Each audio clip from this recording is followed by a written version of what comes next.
Hello everyone, Saumya education YouTube channel पर मैं Sunaina ma'am आप सभी का स्वागत करती हूँ। चलिए स्टूडेंट, आप सभी कैसे हैं? उम्मीद करती हूँ आप सभी बहुत अच्छे हैं। तो इस प्रकार से आज हम स्टूडेंट जो है ये सीटेट 20 अगस्त 2023 के क्वेश्चन को डिस्कस करने वाले हैं। और आज का जो ये सेशन है वो CDP यानी कि बाल विकास और शिक्षण शास्त्र का होने वाला है, ठीक है। और ये एनालिसिस जो है आंसर 100% होगा, किसी भी प्रकार का इसमें दुविधा आपको बच्चे नहीं होगा, ठीक है। तो यहाँ पर हम बच्चे एकदम जो है पूरा बारीकी से जो है हर बातें देखेंगे और देखेंगे कि आपने जो क्वेश्चन को सॉल्व किया है उसमें कितने प्रश्न जो है सही है और कितने प्रश्न गलत है। सिर्फ इसी एनालिसिस के लिए आज का ये सेशन आपका किया जा रहा है। तो चलिए सेशन स्टार्ट करने से पहले आप सभी लाइक और सब्सक्राइब जरूर कर लें। तो चलिए हम लोग आगे बढ़ते हैं क्वेश्चन की ओर। और क्वेश्चन आपके सामने CDP का ये रहा, ठीक है।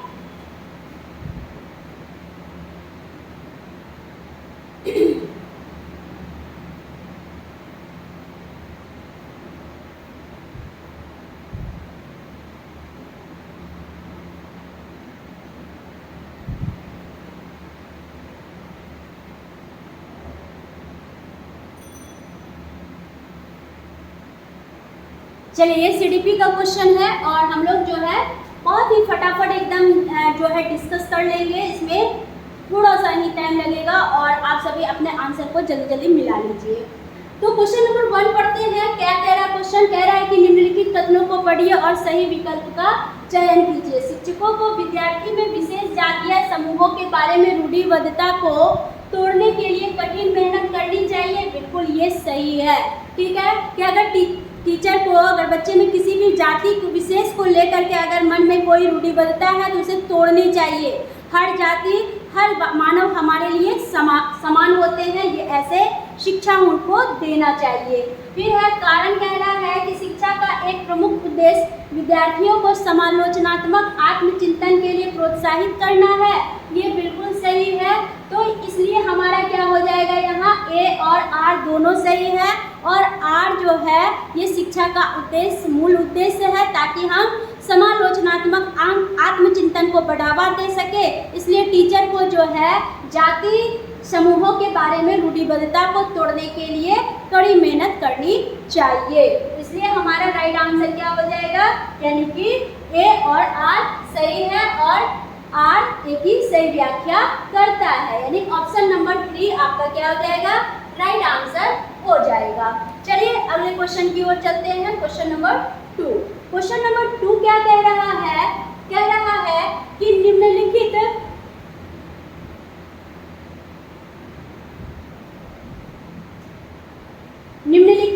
में से कौन सा आंतरिक अभिप्रेरणा का उदाहरण है? तो आंतरिक अभिप्रेरणा का उदाहरण कौन होगा? तो शिक्षक को प्रभावित करने के लिए परियोजना को पूरा करना नहीं, डांट से बचने के लिए पढ़ाई करना ये भी नहीं, पुरस्कार राशि के लिए एक प्रतियोगिता में भाग लेना नहीं। तो क्या हो जाएगा, व्यक्तिगत आनंद के लिए एक वाद्य यंत्र बजाना। जैसे कि हम लोग हारमोनियम बजाते हैं, ढोलक बजाते हैं, ठीक है, शहनाई बजाते हैं। तो ये इससे क्या होती है, आत्म आनंद की प्राप्ति होती है और हमारा मन जो है वो क्या होता है, पूर्ण रूपेण जो है किस पर आधारित हो जाता है, आंतरिक अभिप्रेरणा पर आधारित हो जाता है। इसलिए ऑप्शन नंबर 4 हो गया। Next question, question number 3।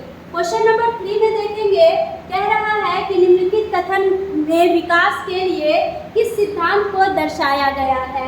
जो बच्चे अपने शुरुआती वर्षों में भाषा सीखने के लिए अनुकूल वातावरण में वंचित रहते हैं, उन्हें बाद के जीवन में भाषा चुनने में थोड़ी कठिनाई होती है। ये बिल्कुल सही है, क्योंकि भाषा का विकास पूरी तरह से आनुवंशिक नहीं होती है, ये वातावरण पर आधारित होता है। विकास अव्यवस्थित और अप्रत्याशित होता नहीं, विकास जो होता है वो व्यवस्थित होता है और प्रत्याशित होता है। विकास का जो है भाषा के विकास का एक क्या होता है, संवेदनशील काल होता है, यानी कि बाल्यावस्था वो भाषा विकास का संवेदनशील काल माना जाता है। इसलिए यहाँ ये ऑप्शन 3 सही है। भाषा और अनुभूति जटिल रूप से परस्पर संबंधित होते हैं, ये बिल्कुल गलत है। तो हमारा ऑप्शन नंबर 3 क्या हो जाएगा, राइट आंसर हो जाएगा।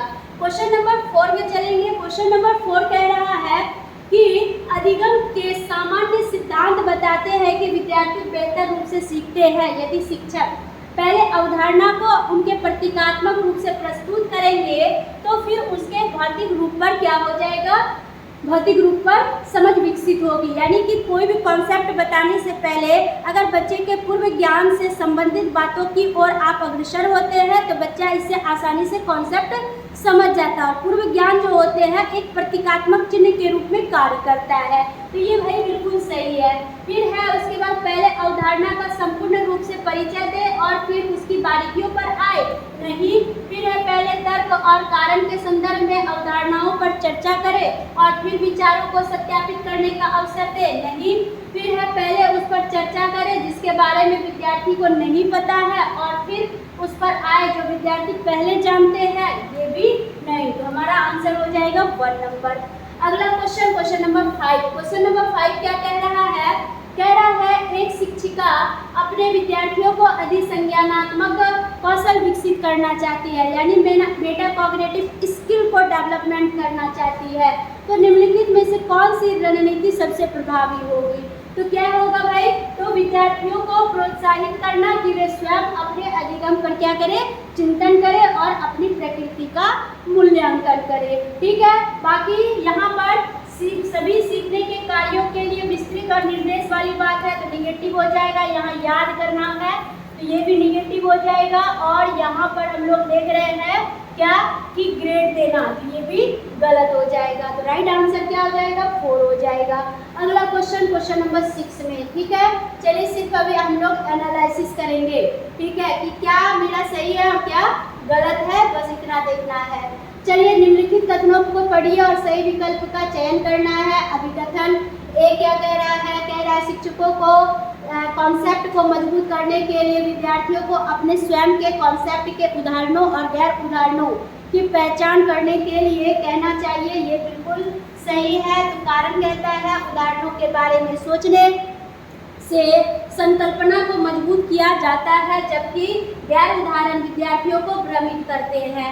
ये भी बिल्कुल सही है। ठीक है, तो क्या हो जाएगा, ए और आर दोनों सही है। ठीक है, ए और आर दोनों सही है और आर क्या करेगा, ए की सही व्याख्या करेगा। तो ऑप्शन नंबर क्या हो जाएगा, 3 हो जाएगा। चलते हैं question number 6। Next question, question number 7। Question number 7 कह रहा है कि माध्यमिक कक्षाओं में अधिगम के लिए एक अनुकूल कक्षा का वातावरण किस पर केंद्रित होता है, तो सहकारी अधिगम पर होता है, ना कि सजा और शर्मिंदगी के डर से, ना ही प्रतिस्पर्धी लोकाचार पर और ना ही अनुबंधन और पुनर्बलन पर। ठीक है, तो सहकारी अधिगम हमारा राइट आंसर होगा। ऑप्शन नंबर 4 राइट आंसर होगा। चलिए क्वेश्चन नंबर 8 में हम लोग चलेंगे। क्वेश्चन नंबर 8 कह रहा है कि जटिल समस्याओं से जूझ रहे अमन के समस्या समाधान कौशल विकसित करने में एक शिक्षक किस प्रकार मदद कर सकता है। तो एक टीचर कोई भी बच्चे को अगर समस्या समाधान करने के लिए कहेंगे तो टीचर पहले क्या कहेगा कि बेटा तुम उस पर पहले क्या करो, मंथन करो, चिंतन करो, विचार करो, और उसके लिए टीचर उसको क्या करेगा, प्रोत्साहित करेगा। ठीक है, फिर है उसे प्रयोग और जोखिम लेने से हतोत्साहित करेंगे, नहीं। उत्तर प्रदान करेंगे, नहीं। उसे कहेंगे वो समस्या को सुलझाना छोड़ दे, ये गलत है। तो ऑप्शन हमारा क्या हो जाएगा, 1 हमारा राइट आंसर हो जाएगा। क्वेश्चन नंबर 9 चलते हैं। क्वेश्चन नंबर 9 क्या कह रहा है, कह रहा है बोध आधारित शिक्षण यानी कि समझ पर आधारित शिक्षण का अंतर्निहित सिद्धांत यह विश्वास है कि शिक्षार्थियों की क्षमताएं और आवश्यकताएं अलग अलग है जिन्हें मानव निर्देशों पर ध्यान केंद्रित किए बिना पूरा नहीं किया जा सकता, बिल्कुल किया जा सकता है। ठीक है, जब सिस्टम पहले नहीं थे, गुरुकुल शिक्षा प्रणाली थी, तभी भी बच्चे समझ पर शिक्षण को आधारित करते थे। ठीक है, ऐसा करने के लिए एक सुविधाजनक वातावरण प्रदान किए जाने पर शिक्षार्थी ज्ञान का निर्माण कर सकता है। ये बहुत अच्छा है, ये बिल्कुल सही है। फिर है शिक्षार्थी कम जानते हैं और शिक्षण में विद्यार्थियों के लिए तथ्यों का प्रसारण शामिल है। तो ये ऐसी बात नहीं है कि बच्चे कम जानते हैं, ठीक है। शिक्षार्थी निष्क्रिय प्राप्त करता है नहीं, शिक्षार्थी सक्रिय प्राप्तकर्ता होते हैं और टीचर एक क्या होते हैं, सक्रिय सुविधादाता होते हैं। इसलिए ये ऑप्शन हमारा क्या हो जाएगा, गलत हो जाएगा। राइट आंसर हो जाएगा 2। अगला क्वेश्चन नंबर 10 में, क्वेश्चन नंबर 10 चलेंगे भाई। क्या कह रहा है क्वेश्चन नंबर 10 कह रहा है कि वह विद्यार्थी जो पठन वैकल्य से जूझ रहे हैं को पढ़ना सिखाया जा सकता है। जो बच्चा पढ़ने से संबंधित कठिनाई से जूझ रहा है तो ऐसे बच्चों को हम क्या करेंगे, विकर्षण में अध्ययन कराएंगे नहीं।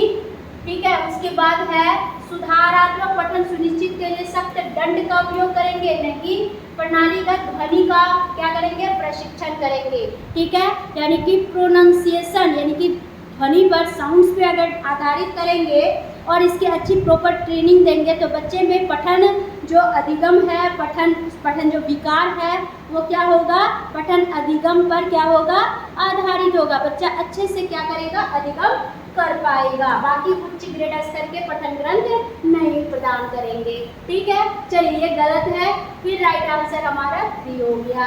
क्वेश्चन नंबर 11 में चलते हैं। क्वेश्चन नंबर 11 क्या कहता है, चलिए क्वेश्चन देखिए। ठीक है। क्वेश्चन पढ़िए आप सभी। कह रहा है क्वेश्चन कि निम्नलिखित में से कौन सा समूह उन विशिष्टताओं का सही ढंग से उल्लेख करता है जो प्रतिभाशाली विद्यार्थियों और कक्षा में अन्य विद्यार्थियों के बीच आमतौर पर भिन्न होते हैं। तो देखिए, जब भी प्रतिभाशाली बच्चे की बात हो तो वो प्रतिभाशाली अन्य बच्चों के बीच क्या करेंगे, समझ की अग्रगति गहनता रखेंगे, यानी आगे आगे बोलेंगे, आगे आगे हर ज्ञान रखेंगे, सीखने की गति भी तेज होगी और समझ के लिए दूसरों पर अधिक निर्भर भी रहेंगे। इसलिए और शारीरिक विकास की तेज गति, तो ये देखिए शारीरिक विकास मंदबुद्धि बच्चों का भी होता है। ठीक है। इसलिए हमारा आंसर हो जाएगा A, B, C हो जाएगा। चलते हैं, यानी कि ऑप्शन नंबर 1 हो जाएगा। चलते हैं क्वेश्चन नंबर 12 में। क्वेश्चन नंबर 12 क्या कह रहा है कि श्रवणबाधिता के संदर्भ में निम्नलिखित में से कौन सा कथन सही है। श्रवणबाधिता बच्चे के प्रभावी ढंग से संवाद करने की क्षमता को प्रभावित कर सकती है। बिल्कुल, जब तक बच्चा सुनेगा नहीं तब तक बच्चा बोलेगा नहीं। ये प्रभावित करता है। बच्चे के पास तेज आवाजें करके बच्चे के सुनने की क्षमता यानी श्रवणबाधिता का विश्वसनीय तौर पर परीक्षण किया जा सकता है। गलत। फिर है श्रवणबाधिता हमेशा कान की किसी शारीरिक समस्या के कारण होती है। नहीं, सभी श्रवणबाधिता बच्चों को संवाद करने के लिए सांकेतिक भाषा या साइन लैंग्वेज का उपयोग करने की आवश्यकता होती है। तो सभी श्रवणबाधिता नहीं, मूक बाधिता बच्चे भी, उनको भी साइन लैंग्वेज की जरूरत होती है। इसलिए हमारा ऑप्शन नंबर 1 क्या हो जाएगा, राइट आंसर हो जाएगा। Next question number 13। Question number 13 में चलेंगे। कह रहा है समावेशन के संदर्भ में पाठ्यचर्या सीखने की अपेक्षाएं डैश में समान है, तो समायोजन होगा। और जबकि डैश में यानी कि संशोधन में भी क्या होता है, भिन्न होते हैं। यानी कि एक साथ पहले बच्चे सीखते हैं और जब हम मूल्यांकन करते हैं तो वहाँ हमें पता चलता है कि कौन बच्चों ने ज़्यादा सीखा, कौन बच्चों ने कम सीखा, तो वहाँ हमें संशोधन की आवश्यकता होती है। इसलिए हमारा राइट आंसर हो जाएगा 3 नंबर। ठीक है। चलिए नेक्स्ट क्वेश्चन नंबर 14 कह रहा है संरचनावादी सिद्धांतकारों के अनुसार निम्नलिखित में से कौन सा कथन सही नहीं होगा। नेगेटिव है। ठीक है, नेगेटिव क्वेश्चन है। तो देखिए, तो ज्ञान व्यक्तिपरक है, कोई भी ज्ञान व्यक्तिपरक है, ये बिल्कुल क्या है, सही है, लेकिन क्वेश्चन के अनुसार गलत है। प्रभावी अधिगम सुनिश्चित करने के लिए शिक्षार्थियों के बाहरी रूप से प्रेरित करने की आवश्यकता है। देखिए, जब भी प्रभावी अधिगम को सुनिश्चित करेंगे तो हमें आंतरिक और बाह्य दोनों रूप से प्रेरित करना होगा। यहाँ से बाहरी दिया है, ठीक है, इसलिए ये हमारा नेगेटिव हो सकता है। फिर है ज्ञान बहुलवादी है, बहुविध है, ये बिल्कुल सही है, क्वेश्चन के अनुसार गलत है। शिक्षार्थी अपने सामाजिक और सांस्कृतिक संदर्भ में ज्ञान की रचना करते हैं, ये भी सही है, लेकिन क्वेश्चन के अनुसार गलत है। तो राइट आंसर क्या हो जाएगा, 2 हमारा राइट आंसर हो जाएगा। ठीक है। अगला क्वेश्चन नंबर 15। क्वेश्चन नंबर 15 कह रहा है कि एक प्रगतिशील कक्षा में विद्यार्थी क्या होते हैं, अधिक प्रश्न नहीं पूछते हैं, बिल्कुल पूछते हैं। शिक्षक से प्रश्न पूछते हैं, सही बात है। एक दूसरे से प्रश्न पूछते हैं, ये भी सही बात है। स्वयं से प्रश्न पूछते हैं, ये भी सही बात है। तो क्या हो जाएगा, एक को छोड़ के हमारा BCD तीनों हो जाएगा, ऑप्शन नंबर 2 हो जाएगा। चलते हैं अगले क्वेश्चन नंबर 16 में। क्वेश्चन नंबर 16 क्या कह रहा है कि बुद्धि के संदर्भ में निम्नलिखित में से कौन सा दृष्टिकोण जो है शिक्षार्थी के बीच विविधता के सम्मानपूर्ण विचार का समर्थन करता है। ठीक है, तो सम्मानपूर्ण विचार का समर्थन करता है, ये देखना है। तो बुद्धि वातावरणीय कारक से प्रभावित नहीं होती है, बिल्कुल प्रभावित होती है। बुद्धि को मापने के लिए बुद्धि लब्धि परीक्षण ही एकमात्र साधन है नहीं, इसके लिए कई ऐसे मापन प्रणालियां हैं जो कि बुद्धि का मेजरमेंट हम कर सकते हैं, जैसे स्टैनफोर्ड बिने प्रणाली, बिने साइमन प्रणाली। ठीक है, बहुत सारे ऐसे प्रणालियां हैं जिससे हम बुद्धि का मेजरमेंट कर सकते हैं। बुद्धि बहुआयामी है और समय के साथ बदल सकती है, ये बिल्कुल सही है। समय और परिस्थिति के अनुसार बुद्धि क्या होती है, बदलती है। इसलिए हमें बुद्धि के बहुआयामी प्रक्रिया का क्या करना पड़ता है, निराकरण करना पड़ता है। बुद्धि अनुवांशिक कारकों से प्रभावित नहीं होती है, बिल्कुल होती है। ठीक है, मंद बुद्धि माता पिता के बच्चे मंद बुद्धि होते हैं और कुशाग्र बुद्धि वाले माता पिता के बच्चे कुशाग्र बुद्धि वाले होते हैं। ठीक है, अगर उल्टा हो जाएगा तो इसी को हम प्रतिगमन का सिद्धांत भी कहते हैं। इसलिए ये हमारा ऑप्शन क्या हो जाएगा, गलत हो गया। तो राइट आंसर हमारा क्या हो जाएगा, 3 हो गया। चलते हैं बच्चे क्वेश्चन नंबर 17 में। बहुत ही हम लोग जल्दी से क्वेश्चन को सॉल्व कर लेंगे ताकि आपके अंदर की जो जिज्ञासा है उसको हम पूरी कर पाए। ठीक है, अब है क्वेश्चन नंबर 17 में, पुल्लिंग या स्त्रीलिंग होने से जुड़ी अपेक्षाओं को क्या कहा जाता है। जब भी हम स्त्रीलिंग या पुल्लिंग की बात करते हैं, यानी कि लड़का और लड़की की भूमिका, ठीक है, तो इसको हम क्या बोलेंगे, जेंडर भूमिका बोलेंगे।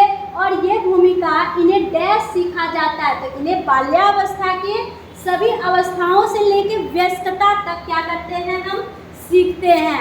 बचपन में भी क्या है कि अगर लड़कियां हैं तो उसको जो है गुड़िया खेलने के लिए देते हैं, लड़का है तो उसको हम क्या देते हैं, कार, जीप या विभिन्न प्रकार के और भी चीज़ें देते हैं। तो ये और किशोरावस्था में, प्रौढ़ावस्था में भी ये होते हैं, लड़के ये कर सकते हैं, लड़कियां ये नहीं कर सकती है। ठीक है, तो ऑप्शन नंबर हमारा 1 हो जाएगा। चलिए क्वेश्चन नंबर 18 में चलेंगे। क्वेश्चन नंबर 18 क्या कह रहा है कि लॉरेंस कोहलबर्ग के सिद्धांत की आलोचना कैरल गिलिगन के द्वारा क्या, तो कैरल गिलिगन ने जो लैंगिक विविधता की बात कही है को क्या किया है, उपेक्षा किया है। क्या किया है, उपेक्षा किया है। नैतिक तर्क में लैंगिक विविधता की उपेक्षा करने के लिए की गई है, ये बिल्कुल सही है। बाकी इनका जो है नैतिक विकास का एक चरण सिद्धांत में गिलिगन का कोई योगदान नहीं है। वास्तविक जीवन की स्थितियों के माध्यम से तथ्यों को एकत्र करने के लिए की गई है, नहीं विश्लेषण के मात्रात्मक तरीकों को लागू नहीं करने के लिए की गई है, नहीं गई। तो एक हमारा राइट आंसर हो जाएगा। चलिए क्वेश्चन नंबर 19 में चलेंगे। क्वेश्चन नंबर 19 क्या कह रहा है कि निम्नलिखित में से किसने सामान्य बुद्धि की अवधारणा की आलोचना की और बहुबुद्धि की एक वैकल्पिक सिद्धांत को प्रस्तावित किया। तो देखिए बहुबुद्धि की बात आ रही है, ठीक है, तो बुद्धि का जब वैकल्पिक सिद्धांत का मतलब है कि कई विकल्प है, यानी कि कई प्रकार के बुद्धि, यानी कि बहुबुद्धि के सिद्धांत के प्रतिपादक कौन है, तो हम आराम से नाम लेंगे हावर्ड गार्डनर जी का। ठीक है, बहुत बच्चे ने स्पीयरमैन लगाया होगा, ये गलत है। बाकी वाइगोवस्की सामाजिक सांस्कृतिक सिद्धांत और ये जीन पियाजे महोदय जो जान रहे हैं संज्ञानात्मक विकास सिद्धांत। ठीक है, चलिए तो ऑप्शन नंबर 4 जो है हमारा राइट आंसर हो गया। क्वेश्चन नंबर 20, क्वेश्चन नंबर 20 क्या कह रहा है कि समावेशी शिक्षा में क्या शामिल है। समावेशी शिक्षा में सभी शिक्षार्थियों के लिए मानक पाठ्यचर्याएं शामिल है, नहीं विशेष आवश्यकता वाले बच्चे के लिए खाली कह रहा है भाई। फिर है व्यक्तिगत अंतरों की पहचान के परिणाम स्वरूप पाठ्यचर्या में लचीलापन, बिल्कुल विद्यार्थियों का उनकी योग्यता के आधार पर पृथक्करण करना, नहीं। तो ऑप्शन नंबर 3 इसका राइट आंसर हो जाएगा। क्वेश्चन नंबर 21 देखेंगे। क्वेश्चन नंबर 21 क्या कह रहा है कि समालोचनात्मक चिंतन में प्रमाण की क्या भूमिका होती है। प्रमाण की क्या भूमिका होती है ये बताना है। प्रमाण का तार्किक और सुनियोजित रूप से मूल्यांकन किया जाना चाहिए। ये बिल्कुल सही है, ठीक है। समालोचनात्मक चिंतन के लिए प्रमाण अप्रासंगिक है, नहीं। व्यक्तिगत राय के पक्ष में प्रमाण की उपेक्षा की जानी चाहिए। सारे नेगेटिव है जी, ठीक है। प्रमाण को बिना विश्लेषण के स्वीकार किया जाना चाहिए, नहीं, ठीक है। तो इसलिए ऑप्शन नंबर 1 हमारा राइट आंसर हो जाएगा, ठीक है। क्वेश्चन नंबर 22, क्वेश्चन नंबर 22 देख रहे हैं कि कह रहा है कि निम्नलिखित में से कौन सा प्रश्न बच्चों के समालोचनात्मक और रचनात्मक चिंतन को बढ़ावा देगा, ठीक है। तो देखिए, पानी के बचाव के लिए सबसे अच्छा तरीका कौन सा हो सकता है और क्यों। इसमें बच्चे क्या करेंगे, कई माध्यम से चिंतन करेंगे, ठीक है, कि पानी को कैसे बचाया जाए और इसका बचाने का क्या क्या तरीका होगा, रास्ता होगा। इसमें बच्चे क्या करेंगे, तार्किक रूप से चिंतन करेंगे। ये सही है, ठीक है। समालोचनात्मक और रचनात्मक चिंतन के लिए आपके देश में कुल कितने राज्य और कितनी राजधानियां, ये टू द पॉइंट है बच्चा, में कोई ऐसा तार्किक चिंतन का बोध नहीं होगा। आपके देश का नाम और मानचित्र पर भौगोलिक स्थिति क्या है, ये भी बच्चा रट के आराम से दे देगा। आपके शहर में पानी कहाँ से आता है, ये भी जवाब दे देगा। इसलिए हमारा ऑप्शन नंबर 1 क्या है, परफेक्ट है। चलिए क्वेश्चन नंबर 23 में चलेंगे। क्वेश्चन नंबर 23 क्या कह रहा है भाई, कह रहा है निम्नलिखित कथनों को पढ़िए और सही विकल्प का चयन कीजिए। चलिए करते हैं चयन, पढ़ते हैं क्वेश्चन। अभी कथन ए कह रहा है बच्चों में संज्ञानात्मक विकास पर भाषा के प्रभाव पर जीन पियाजे और लेव वाइगोवस्की के दृष्टिकोण में भिन्न क्या है, ठीक है। तो कारण आर देखिए। चलिए तो यहाँ हम क्या देख रहे थे कि ए और आर, क्या ए तो सही था। आर देखते हैं, खोज अधिगम में शिक्षक अवसर प्रदान करता है और विद्यार्थी स्वयं जानकारी प्राप्त करने के लिए उन्मुख होते हैं, ये भी सही है। तो क्या हो जाएगा, ए और आर दोनों सही हो जाएगा, ठीक है, दोनों सही है। और आर ए की सही व्याख्या करता है, ठीक है। चलिए बहुत बढ़िया।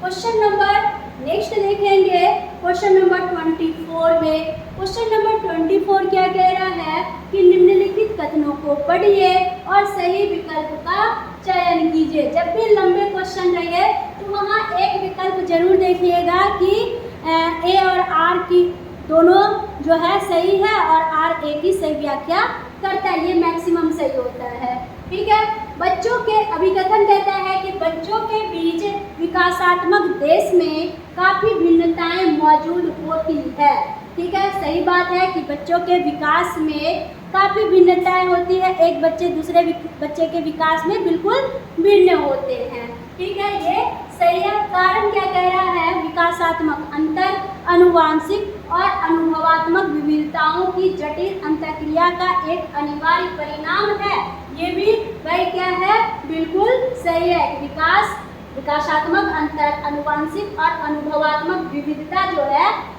कि जटिल अंतःक्रिया एक अनिवार्य परिणाम है, ये क्या है, बिल्कुल सही है। यहाँ क्या हो जाएगा, ए और आर दोनों सही है और आर ए की सही व्याख्या करता है। चलिए क्वेश्चन नंबर 25 में चलेंगे। कह रहा है भाई बहन के रिश्ते, क्या भाई बहन के रिश्ते या रिश्तों क्या होगा, माता पिता और साथियों के साथ संबंधों से भिन्न होते हैं और बाल्यावस्था में समाजीकरण में महत्वपूर्ण भूमिका निभाते हैं, तो ये बिल्कुल सही है, ठीक है। फिर उसके बाद कह रहा है कि केवल प्रासंगिक बाल्यावस्था में ही महत्वपूर्ण भूमिका होते हैं, नहीं, केवल जैसे भी लग जाए तो ऐसे हमेशा याद रखिएगा सीडीपी में ये नेगेटिव हो जाता है, ठीक है। कि सामाजिकरण में अधिक भूमिका नहीं है, ये भी नहीं है, ये भी खत्म हो गया। फिर है नेक्स्ट, माता पिता और साथियों के साथ संबंधों के समान है और बाल्यावस्था में समाजीकरण में महत्वपूर्ण भूमिका निभाते हैं, ठीक है। तो देखिए बढ़िया जो है आपका एक हो गया, ठीक है। चलिए आते हैं क्वेश्चन नंबर, तो ऑप्शन नंबर इसका क्या हो गया, 1 हो गया। चलिए नेक्स्ट क्वेश्चन, क्वेश्चन नंबर 26 में। क्वेश्चन नंबर 26 कह रहा है महारत, जिसको कि हम निपुणता कहते हैं, लक्ष्य और प्रदर्शन लक्ष्य में क्या अंतर है, ठीक है। तो देखिए लक्ष्य और जब भी प्रदर्शन की बात हो जाएगी तो इसमें हम लोग अब अपना विचार को देख रहे हैं। कह रहा है कि महारथ लक्ष्य विफलता से बचने पर केंद्रित होते हैं। नहीं भाई, लक्ष्य विफलता नहीं, लक्ष्य सफलता के लिए केंद्रित होते हैं।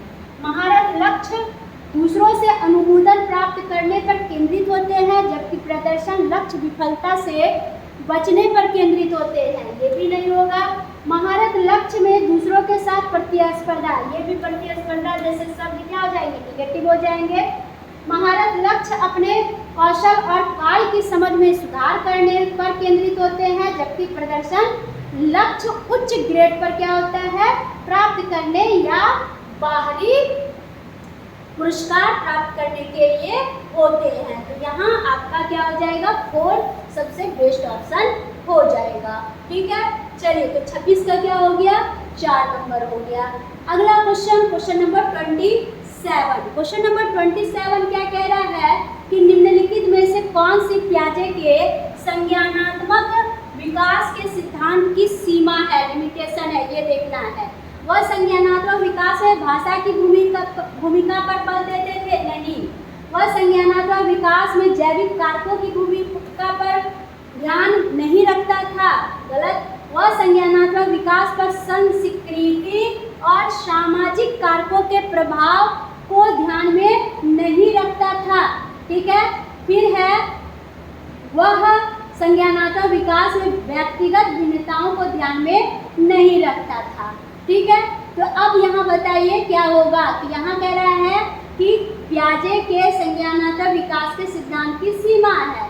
संज्ञानात्मक विकास में भाषा की भूमिका पर अत्यधिक बल देता है और संज्ञानात्मक विकास पर उन्होंने सामाजिक कारकों के प्रभाव पर ध्यान में नहीं रखता है। ठीक है, तो देखिए यहाँ भाषा की बात जो है कौन कहा है, तो लेव वाइगोवस्की ने कहा है। ठीक है, भाषा की बात वाइगोवस्की ने कहा है। ठीक है, बाकी और संस्कृति पर, ठीक है, इन्होंने केवल और केवल सामाजिक कारक, सामाजिक अंतक्रिया की बात कही है। ठीक है, तो वैसी स्थिति को ध्यान में रख करके ऑप्शन नंबर आपका क्या हो जाएगा, 3 राइट आंसर हो जाएगा। ठीक, चलिए नेक्स्ट क्वेश्चन, क्वेश्चन नंबर, देखिए इसमें आपका जो है 1 और 3 दोनों पर थोड़ा डाउट है। ठीक है, तो हमारा जो सुझाव है वो 3 होना चाहिए, आगे जो भी बोर्ड का होगा उसको मानना होगा। ठीक है, चलिए क्वेश्चन नंबर 28 में आएंगे। क्वेश्चन नंबर 28 कह रहा है कि पियाजे के अनुसार गुणात्मक रूप से 4 विभिन्न अवधारणाएं अवस्थाएं हैं। कौन, तो दुनिया की विभिन्न संस्कृतियों में व्यापक रूप से भिन्न होती है, गलत। बच्चों के जेनेटिक कोड पर निर्भर होती है, ये भी गलत। बच्चे के विकास के सार्वभौमिक पैटर्नों का प्रतिनिधित्व करती है, यानी कि शैशवावस्था बाल्यावस्था को, बाल्यावस्था किशोरावस्था को और किशोरावस्था प्रौढ़ावस्था को क्या करती है, प्रतिनिधित्व करती है। ये मेरा सही है। फिर है उदाहरण देकर के समझाती है कि बच्चों का मन लघु व्यस्त मन होता है, नहीं। तो राइट आंसर 3 हो जाएगा। क्वेश्चन नंबर 29 में बच्चे चलेंगे। क्वेश्चन नंबर 29 क्या कह रहा है, कह रहा है लेव वाइगोवस्की का मानना था कि विकास प्रकृति में असंगत है, नहीं। सीधे परिपक्वता के से परिणाम होता है, नहीं। सीधे सामाजिक संपर्क से परिणाम में होता है, ये सही है वाइगोवस्की सामाजिक सांस्कृतिक सिद्धांत के अनुसार। तो बाकी ये आनुवांशिकता की बात करता है। तो ऑप्शन नंबर 3 मेरा राइट आंसर हो जाएगा। ठीक है, चलिए बच्चे लास्ट क्वेश्चन, क्वेश्चन नंबर 30 में चलेंगे। कह रहा है निम्नलिखित कथनों को पढ़िए और सही विकल्प का चयन कीजिए। अभी कथन ये कह रहा है कि प्रत्येक वर्ष लता जो कि कक्षा 7 की शिक्षिका है, उनके क्षेत्रों में कैरियर पर चर्चा करने के लिए एक महिला गणित प्रोफेसर और एक पुरुष नर्स को अपनी कक्षा में आमंत्रित करती है। ठीक है, तो भाई चलिए यहाँ जेंडर रूढ़िबद्धता को देखा जा रहा है कि महिला जो है वो गणित की प्रोफेसर है और एक पुरुष को नर्स बना करके उसकी क्लास में भेज दिया गया। ठीक है, तो कारण क्या कह रहा है भाई, कारण कह रहा है कि लैंगिक यानी जेंडर अंतर जन्मजात है और समाज के माध्यम से अंतर्गृहित है। ठीक है, यहाँ तो ये तो सही था कि पुरुष भी नर्स हो सकता है। ठीक है, ऐसी बात नहीं कि महिला ही नर्स होती है। ठीक है, फिर है बाकी लैंगिक यानी जेंडर अंतर जन्मजात है और समाज के माध्यम से अंतर्गृहित नहीं है, नहीं बिल्कुल है। तो ए सही और आर क्या हो जाएगा हमारा गलत हो जाएगा। तो राइट आंसर 1 होगा। तो इस तरह से स्टूडेंट आज हम लोगों ने 20 अगस्त 2023 के सीडीपी का यानी बाल विकास और शिक्षण शास्त्र का 30 प्रश्नों को क्या किया, सॉल्व किया। ठीक है, तो आज जो है चेक करके ज़रूर बताइएगा कि आप सभी के कितने मार्क्स आए। ठीक है, कमेंट बॉक्स में ज़रूर अपने मार्क्स को डालेंगे। ठीक है, तो मिलते हैं अगले सेशन में और आज बस इतना ही। तब तक आपसे लेते हैं विदा। Bye bye.